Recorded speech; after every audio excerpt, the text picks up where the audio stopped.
મારું નામ છે નરેન્દ્રસિંહ પરમાર. ઈશ્વરી અમારું વતન છે, ગામ છે. અને અમે આજરોજ અમે ગોવિંદપરા જિલ્લા પંચાયત સીટ ઉપર ઉમેદવારી નોંધાવી છે સુભાષભાઈ પરમારના નામની. અને ભારતીય જનતા પાર્ટી દ્વારા જે મેન્ડેટ અમને આપવામાં આવ્યું છે એના ઉપર અમે ઉમેદવારી નોંધાવી છે. અમારી જિલ્લા પંચાયત સીટ નીચે આવતા 5 તાલુકા પંચાયતની સીટ આવે છે અને 18 ગામો આવે છે, બરાબર. અને 100% અમે પાર્ટીને વિશ્વાસ અપાવીએ કે 100% અમે એને જીતીને બતાવશું. મારું નામ સુભાષભાઈ સામતભાઈ પરમાર, ગામ મંડોર, તાલુકો વેરાવળ. ગોવિંદપરા સીટના ઉમેદવાર તરીકે ઉમેદવારી નોંધાવી ભાજપ પક્ષે મને ટિકિટ આપી એ બદલ હું પક્ષનો આભાર માનું છું. અને હું ગોવિંદપરા સીટની અંદર 5 તાલુકા પંચાયત આવે છે, તેમના સભ્યશ્રીઓએ ફોર્મ ભરાઈ ગયા છે, બધાના આગળ વધીશું.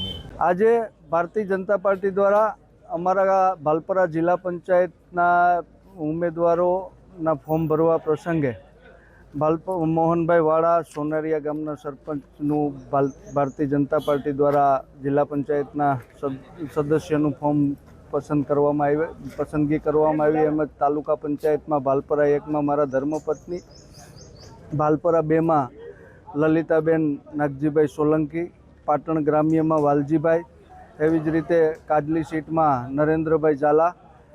ભારતીય જનતા પાર્ટીએ અમારા ટીમ ઉપર અને અમારા ઉમેદવારો ઉપર અને અમારા ઉપર વિશ્વાસ રાખી અને જે મેન્ડેટ આપ્યા છે અને આજે તમામ ભાલપરા 1, 2 તેમજ પાટણ ગ્રામ્ય તેમજ કાજલી સીટના આજે સ્વયંભૂ ગ્રામજનો બધા સાથે મળી અને જિલ્લા પંચાયત અને તાલુકા પંચાયતના આજે ફોર્મ રજૂ કર્યા છે એ બદલ ભારતીય જનતા પાર્ટીનો આભાર માનીએ છીએ. અને અમે આજે વર્ષોથી પ્રતિનિધિત્વ કરતા આવ્યા છે અને આજે અમે પણ આવતા દિવસોમાં જે કામગીરી કરી છે એના કરતાં પણ વિશેષ કામગીરી કરી અને ભારતીય જનતા પાર્ટીની 4 સીટો ભારતીય જનતા જિલ્લા પંચાયત સહિત 5 ઉમેદવારો અમારા જીતવાના છે એના વિશ્વાસ સાથે વંદે માતરમ, ભારત માતા કી જય.